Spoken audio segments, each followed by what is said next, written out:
Good evening. Welcome to another edition of the 411 Talk Zone radio show right here on YouTube. My name is Leon Jones, and this evening we're going to get right back into the scam series like we always do every week. And this time I'm going to talk about prescription drug scams. Now, again, all drugs are not illegal, but there are a number of prescriptions out there that are. We just don't know about them. Now, let me go ahead and share my screen here, and we're going to get right into it. And this is by Pfizer. Talks about insights into illegal and counterfeit drugs. Now, people all over the world rely on medication for things like managing chronic illness, preventing pregnancy, and treating life threatening diseases. Yet, people unknowingly consume counterfeit drugs every day, even in developed countries with well regulated healthcare systems. Here's what happens: they put their lives at risk for something they should be able to trust. That is the pharmaceutical industry. Now, the pharmaceutical industry and global drug regulators are constantly working to keep any below standard and fraudulent drugs out of circulation. But questions still remain. What exactly are counterfeit drugs? How big is the counterfeit drug problem? And of course, the answer is who's at risk? First, what are fake drugs? Well, fake drugs are manufactured and packaged to look like legitimate brand name medications, but often contain little to none of the active ingredients that are listed on the label. So basically, fake drugs in the illicit supply chain pose as a serious potential risk to unsuspecting patients. Now, in some cases, these fake drugs simply don't provide the needed therapeutic value as they may lack the active ingredients. Now, in the worst case, some contain dangerous products. According to Interpol, some fake medicines have been found to contain mercury, arsenic, rat poisoning, or cement. Now, consuming counterfeit drugs can have serious consequences for individuals, communities, and overall global public health. Now, according to the World Health Organization, one of every 10 medicines fails in low and income, a correction, that's low and middle income countries. Think about that. One in every 10 medicines fails in low and middle income countries because they are substandard or falsified. Not only does this erode public trust in healthcare, but it also leads to preventable deaths. For example, between 72,430 and 169,271 children have died of pneumonia each year after taking counterfeit antibiotics. Now, some counterfeit drugs contain real antibiotics or antivirals, but at a much lower dosage than listed on the product label. So it's not enough to fully treat the disease, and it can give pathogens a chance to mutate and spread, which contributes to the growing public health threat of antimicrobial resistant infections. So, that's what it's saying. Fake drugs might also contain medicines that appear where they aren't supposed to be, which can lead to overdoses and deaths. Now, in September of 2021, the U.S. Drug Enforcement Administration released a safety alert regarding the increase in the use of fentanyl, which is a potent synthetic opioid and counterfeit drugs. They determined that there has been a dramatic rise in doses containing at least 2 milligrams of fentanyl, which is considered a lethal dose. For context, they added a daily dose of fentanyl is small enough to fit on the tip of a pencil.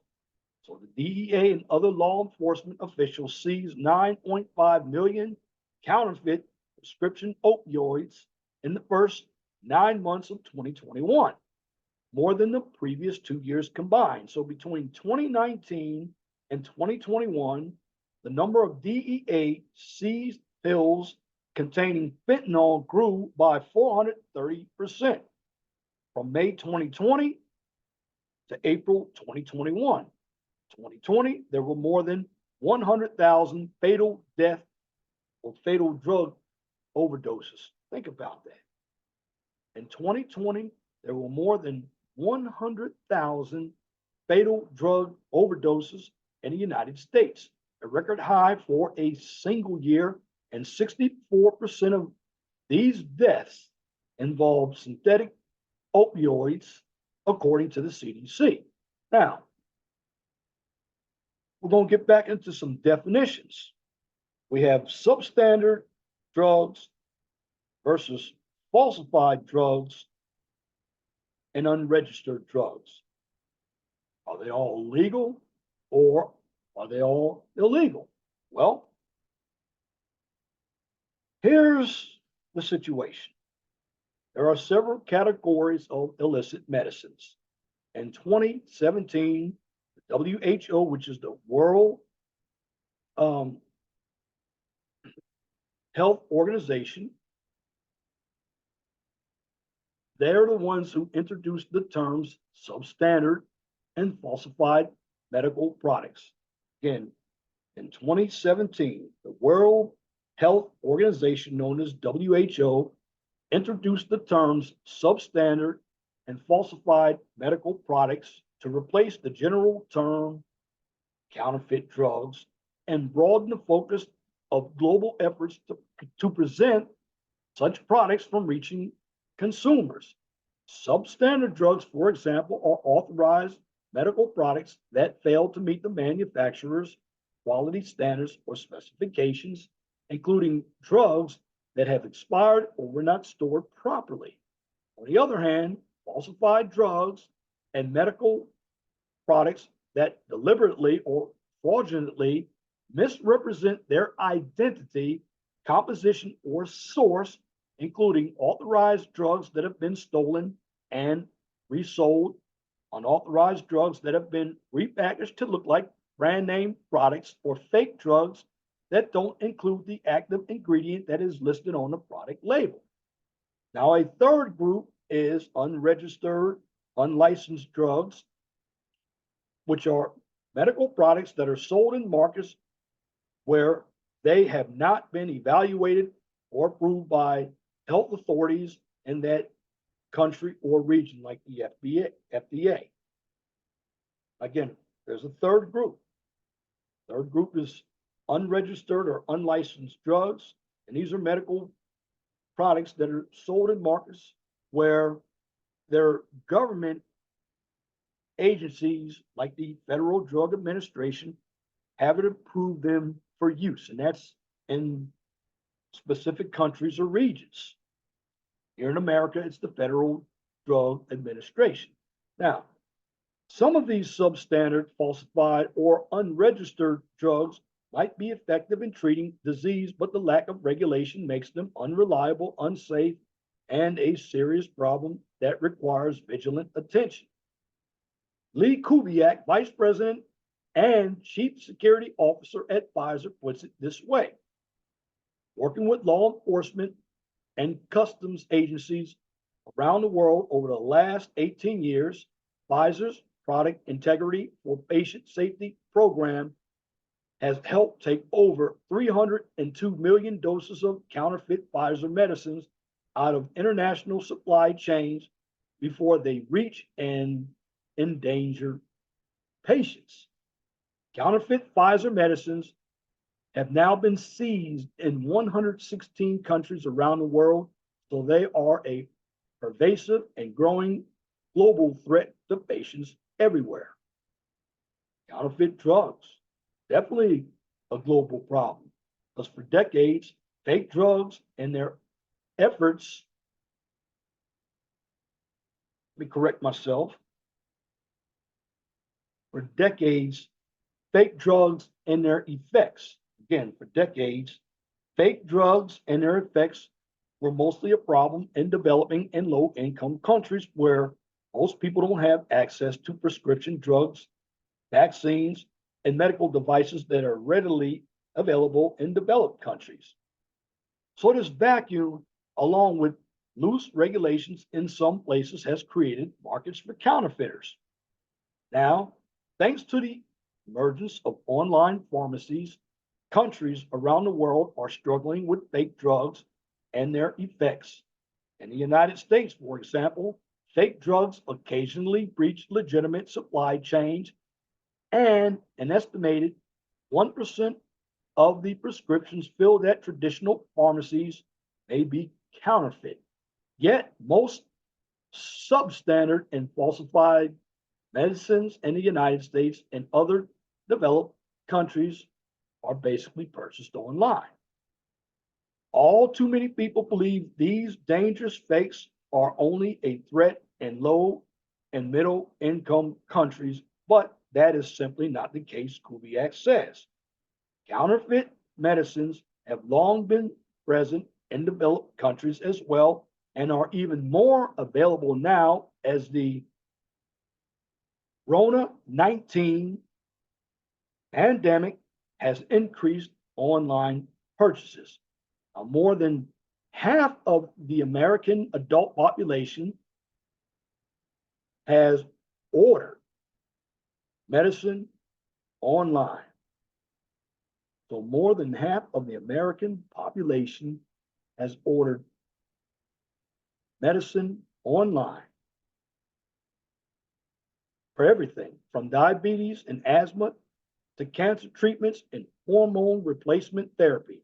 According to a 2021 survey by the Global Alliance for Safe Online Pharmacies, and nearly half of them mistakenly believe that all online pharmacies that sell products in the US have been FDA approved and comply with safety regulations. However, according to that same study, approximately 95% of online pharmacies worldwide are operating illegally.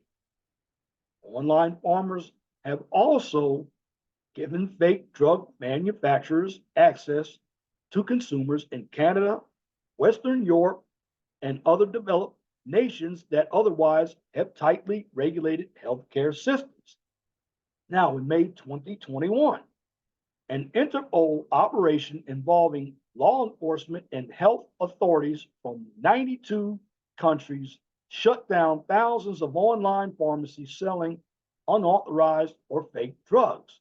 They also seized more than 9 million illicit medications and medical devices, including 3 million fake drugs in the UK and 500,000 unauthorized surgical masks in Italy. Now, the counterfeit medicines range from sleeping pills and pain medication to antibiotics and anti-malarials and even cancer treatments. So, with all this, what must we do to understand fake drugs and their effects or counterfeit drugs? Well, again, just like I tell you, every spam series that I do, counterfeit drugs are no different. Here's why: because counterfeit drugs often look and taste like the medicines they're pretending to be, but they're simply not safe to take. Now, after buying medications from everywhere other than a legitimate pharmacy could endanger one's health. Counterfeit drugs are now available anywhere in the world, presenting a growing threat to everyone. So, public health officials, law enforcement agencies, and pharmaceutical companies are working hard to minimize that threat. But it is important for the public to understand the risk of buying and consuming fake medicines. After all, knowledge is power. Now, what I'm going to do, I'm going to share my screen again. And going to get into some videos here. And we're going to really get an overview of what's going on out here. Because like I said, the billion-dollar business, the drug market. Now, we'll talk about fraud in a bottle from CNBC. So this video is for educational use only. So without further ado, fair use, fair use. Specially tuned off-road drive mode, the Mazda CX-50. We're looking for outsiders. Pharmaceutical companies are fighting fraud across the nation, perpetuated by criminals who tamper with life-saving prescription drugs. So who's in on it? Patients, pharmacies, and wholesale distributors. In just one sophisticated scheme, hundreds of millions of dollars were stolen to siphon off profits from Big Pharma and stick taxpayers with the bill. Here's Contessa Brewer with a CNBC investigation, Fraud in a Bottle. Contessa. At the casino cage, wads of cash in hand. The security camera captures a real player, a larger-than-life gambler. With posts from luxury boats and private planes, Lazaro Hernandez fashioned himself as a high-flying high roller. Turns out he was the mastermind of a $230 million drug counterfeiting operation. These thousands of bottles were all originally prescribed and filled for patients. Now they fill an evidence room at Gilead Sciences in Northern California. Every single bottle was discovered in a complex criminal drug diversion scheme. We are playing a bit of a game of whack-a-mole. Lori Mayall fights to find the counterfeits every day. She oversees global product security at Gilead, which manufactures HIV medications, Biktarvy and Descovy, drugs at the center of Hernandez's fraud. We know that upward to 80,000 of bottles of counterfeits were entered into the supply chain. And what would those be worth if someone was paying full retail price? Those bottles would be about $230 million. Here's how drug diversion works. A patient fills a prescription for a medication worth several $1,000s, but turns around and sells it for a fraction of that in cash. The buyer, known as an aggregator, removes the patient information, alters the bottle, then sells it to a wholesale distributor, who sells it back to the pharmacy at a discount. So the same bottle re-enters the supply chain. This bottle doesn't even contain pills, just rocks. All they need to do is make the sale, and that's what they care about. And this man, let's call him Julio, who agreed to an interview if we concealed his identity, said it was easy to persuade patients to sell their bottles. They have AIDS, cancer, and they don't have any money. So for $100, $200, they'll sell it every day. So they'll forego the medication. They won't take the medication. They won't take the medication. The fraud achieves size and national scale because licensed distributors buy from aggregators like Julio, sell to the pharmacies, and give the whole process the sheen of legitimacy. They're a critical cog in the scheme. And the distributors have relationships with thousands of independent pharmacies across the nation. Stephen Mahmoud is Assistant Special Agent in Charge at Health and Human Services Office of Inspector General. The pharmacies that are on the receiving end of these diverted prescriptions, do they know? Some do, some don't. Medicare pays out to pharmacies a lot of money for these drugs because they are expensive and life-sustaining. This hidden camera video has never been seen in public. Shot by an undercover informant, it shows a woman, her husband and son, cleaning prescription pill bottles in a South Florida apartment. The individual in the white shirt in the middle, you can see the what appears to be lighter fluid He's using that lighter fluid, a harsh chemical, to clean the bottle and remove the pharmacy prescription label. Gilead Sciences and Johnson & Johnson have sued distributors and pharmacies throughout the country. Their investigations and litigation are still unfolding. These three were convicted in connection with a prescription drug counterfeiting operation. Lazaro Hernandez's jet-setting days ended abruptly this year. He was convicted in that $230 million drug counterfeiting operation. He pled guilty to conspiracy charges related to distributing adulterated and misbranded drugs and money laundering. He is serving a 15-year prison sentence. And you know who's largely escaped any kind of responsibility? The wholesale distributors. None have been criminally charged, though the CEO of Scripps Wholesale, based in Brooklyn, was indicted in June for buying more than $150 million of prescription HIV medication, which had been illegally diverted. Prosecutors say he then resold it to pharmacies. He has pled not guilty, and his attorney declined to comment to CNBC. So, Contessa, why have those critical cogs that you cite escaped blame, at least in criminal terms? Well, we know that there are investigations ongoing into these wholesale distributors, that Gilead and Johnson & Johnson are pursuing civil litigation against them. But federal authorities and... Yeah, that's a good question. Why haven't the wholesalers been charged? I mean, you see what's going on here. This is another scam ring here with, you just had a gentleman named Julio, $230 million. And basically bad drugs. Now, when I talk about the bad drugs here, I'm not talking about your marijuana, your cocaine. I call all those street drugs. These are drugs that individuals are putting in bottles or they're changing the labels to make them look like legitimate drugs. What the question I have to ask is, why didn't anybody in the media ask some of these individuals involved, are these drugs regulated by the FDA? I mean, you had big companies that bought these drugs. Now, again, this is what I've told you about scams here. A lot of what you see is in the technology. So as the honest people get better in technology, so do the criminals. Let's finish this out. Fair use. Fair use.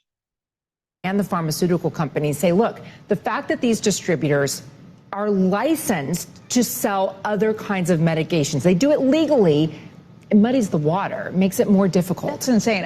I'm just thinking from the consumer perspective on this. How do I know that my medication is real if I'm getting it from somewhere? And by the way, is this a problem that only with the independent pharmacies? Is this a problem that pops up with the CVS's of the world and the Walgreens?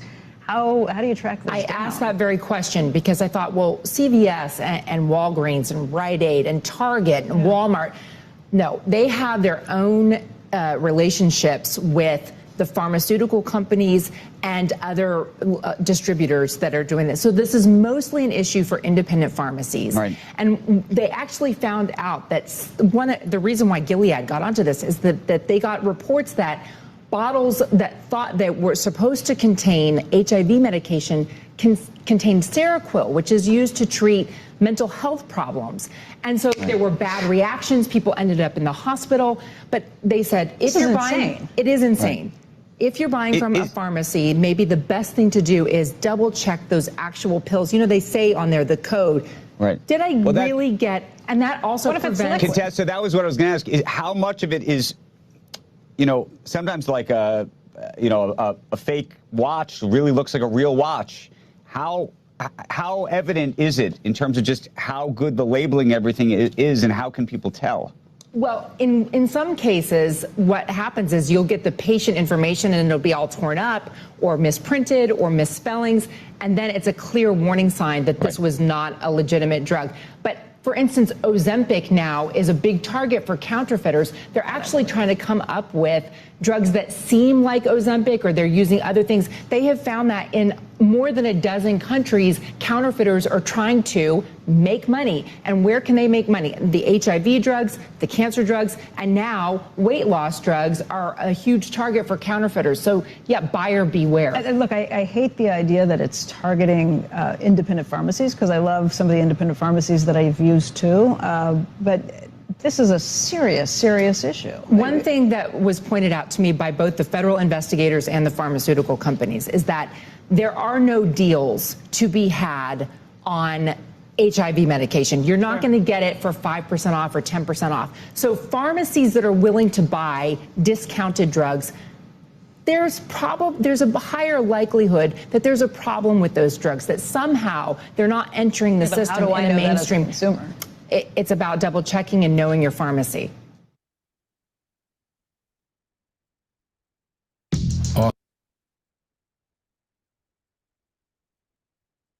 That's it about these drugs here. And I've always said that a lot of drugs, anyway, they help temporarily relieve the symptoms. They don't care. And now you have the criminals out here who found another way to scam people. And this is why I always say, when you're younger, take care of yourselves so we don't have to depend on drugs, period. You have to know what you're eating. And I'm going to get into a video about some of this food again, because some of what you think it isn't. But again, because you have a number of people who are naive here in the United States, they want to feel better, they're getting scammed. And the bottom line is, you have to ask questions. Nobody does any research, nobody asks questions. A number of individuals are always looking for a quick fix. And in the end, you don't get a quick fix. What you get is surprise. And that surprise is always disappointment. Why? Because what you thought was going to make you feel good wasn't really what it seemed. In other words, it was too good to be true. And with any scam out here, whether it's used cars, whether it's income taxes, anything that involves utilizing your information is always going to be too good to be true. Why? Because the scammer knows how desperate you are. They know you're going to spend the money. You know, the medical industry, just like every other industry, has its crooks. And we have to be cognizant of that. Do you have to go to the doctor every time? Do you have to take a drug? Now that Ozempic, that's the one for the skin rashes. I see enough of those commercials about 15 times a day when I'm watching television. So there's a drug out there that says it's Ozempic. Now, you see all these drugs on television, Jerdans for diabetes. Now, after this video that I presented tonight, I hope a number of you start questioning and reading the labels. See, that's the problem. And what I'm going to do, I'm going to get some information once I research these labels. Now, I took chemistry, so I pretty much know what the chemical equations are. Some of you don't. But first and foremost, when it comes to drugs that are being approved by the FDA, it could take a long time because the drugs have to be tested. Now, it was funny that there was a bottle that looked just like the real deal, and when it was open, it was rocks. See, this is how desperate people are. And they're paying a lot of money for drugs. I mean, you hear the politicians out, well, we got to lower drugs. We got to lower drugs. Well, they can say that because they're getting the real deal. Meanwhile, we're spending money, a lot of money. Now, something else to tell you. If you look at what was going down, where are all these drugs being sold? Online. Technology. I mean, online has produced scams when it comes to dating, drugs, selling retail. I can't wait to do some more online dating and online retail because there is a lot of scamming going on in that. And I'm also doing some video. Those sweet chocolate Tony Jean gave me some information from Bloom. There's going to be some clips I'm going to show you. Now, these are not scam series, but stuff that's really happening out here. And this is what I want you all to do. I want you, when you get off the social media, because there are a number of people on social media quite a bit, and they put their lives into social media, they forget what's going on the outside. Well, that's what I'm going to tell you, and this goes back to the medicine. What appears to be real may not be real. There has to be some insight. And again, when it comes to these prescription drugs, something that's really hitting me in the head right now. Why didn't somebody from the wholesaler check to see if the drugs were real or counterfeit? See, that's an answer, a good answer. And I'm going to answer that because the wholesaler is basically the middleman between seller and the customer. So guess what? You have two stages in the process of selling drugs here. They want to make money. So is the wholesaler going to care what's in that bottle? No, the wholesaler is going to buy their quantity. They're going to mark it up. And guess where the costs get passed on to? The consumer. And later on, people are overdosing. The drugs, they don't really have the majority of the active ingredient to really do anything. And you saw in a video, we had individuals taking the labels off, putting new ones on, using lighter fluid. This is all happening under our noses. Many of us don't care.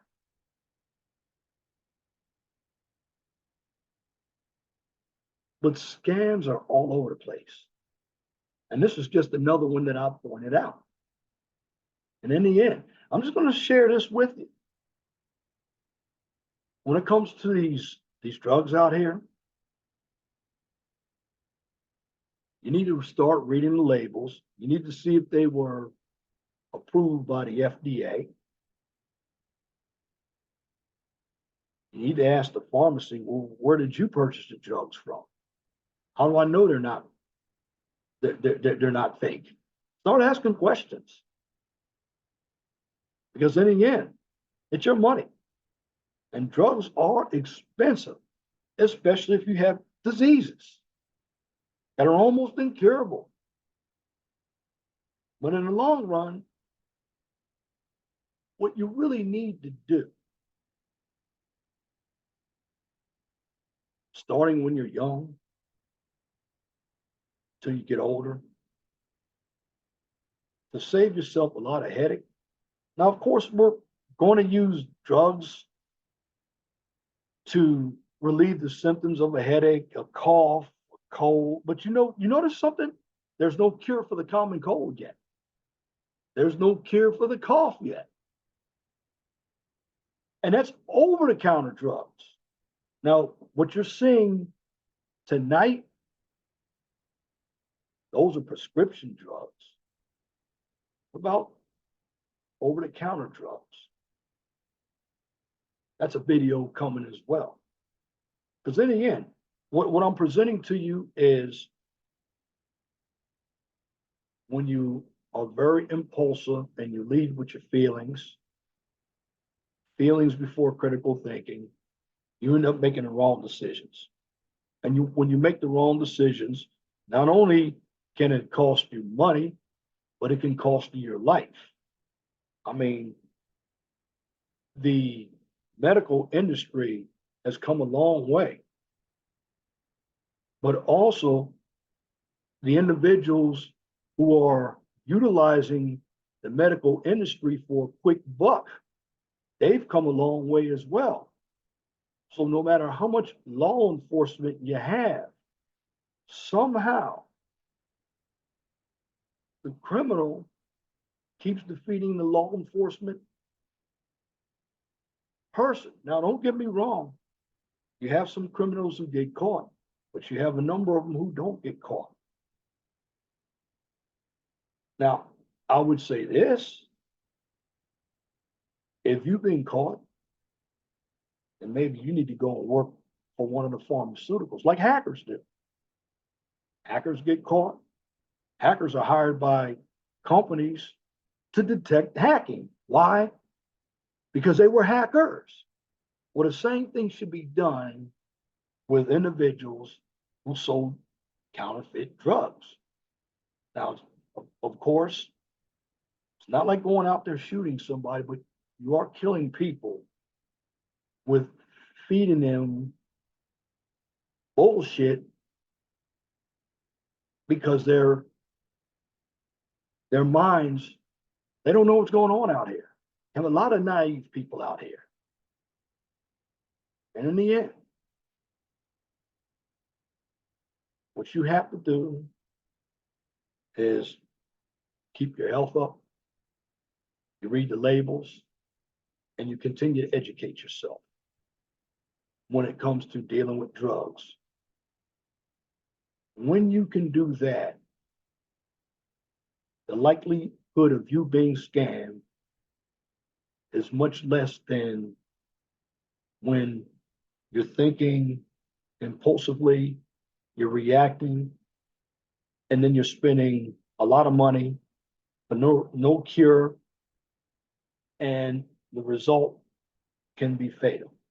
So in the end, be mindful of the prescriptions that you're getting from your pharmacist, because they could be real or they could be counterfeit. The bottom line is you educate yourself on what is fake, what is true. And in the end, you won't be susceptible